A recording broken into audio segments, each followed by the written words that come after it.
Fedde heblo sukabe Afrique hasesa ummi koye boggi karalle kesede nde sosa ko hitande ujunaji 215 fedde nde ina e leydele nayi den goni Senegal, Mali, Mauritanie e Gambie. Nyibirde fedde nde koto Kidira falde Bakel e nder leydi Senegal. Ko nden fedde nde ummoni maade galle to Kidira do tawa koko fati e jangte kam e hebloji e gede godde mbadete hen. Somi e galle he ko kala suuji ɗi en bisitiɗi. Somi e galle he ko to watte formation informatique en e gueɗe goɗɗe. Caggal ɗum so Allah newni caali mawki waɗe ko wayno menuisier en ɗum hay reɓe en gueɗe hen fof tawde hen formation ko yidde tan sukaɓe yo kebto dilli kala ko jangguɗa Qur'ana gaynuɗa taw ene jogui to nangguɗa taw subaka fof so jinnaɗo ma yalti an e jalta son tawtodiri kikiɗe taw goto fof ene jogui meccal mum wonko hoccene hoore muɗum. Heblo ngo fuɗɗi tan ko guila e jangde he Qur'ana français e ɗemɗe pularne hen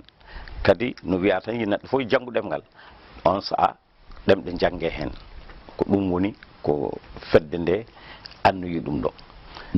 Gila golle ɗe puɗɗi ha to jareten ɗo ngalu mbaɗangu hen ngu fof ko yimɓe fedde nde jeeyi ɗum ko ɗum waɗi aɓe ngeero laamu ngu nde addata ballal mum e golle galle o sabu golle ɗe puɗɗama kono ko heewi ne heddi te ɗum ɗo koye miijoji mabɓe jeeya. Gila min puɗɗi fedde nde ko ngalu fedde nde tan woni ɗo e min hay ballal gotal natani ɗo taw so wona Allah ene la ɗum ñande diidete nde mairie ɗum woni ɓeɗo goni mairie naɓe gaddi Simon yanti hen kono caggal ɗum ko cotisation fedde nde guilay wonɓe e leyɗele ɗe nayyi heble sukaɓe Afrique mbiyatmi tuggude président de la république fedde heble sukaɓe Afrique ene wayno miijo joguingo hande kamɓe ko ɗum ɓe jogui ko ɗum woni himme mabɓe sukaɓe yo jaltu keɓe mecce sukaɓe yo jangu sa kala mon e ɗanno hayso ɓamani meccale leydi mum saɗa yaltada yaha leydi wondi taw aɗa wonde gandal maɗa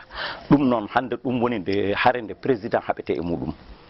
ɗum woni yaadiɓe makko ko ɗum kaɓete hande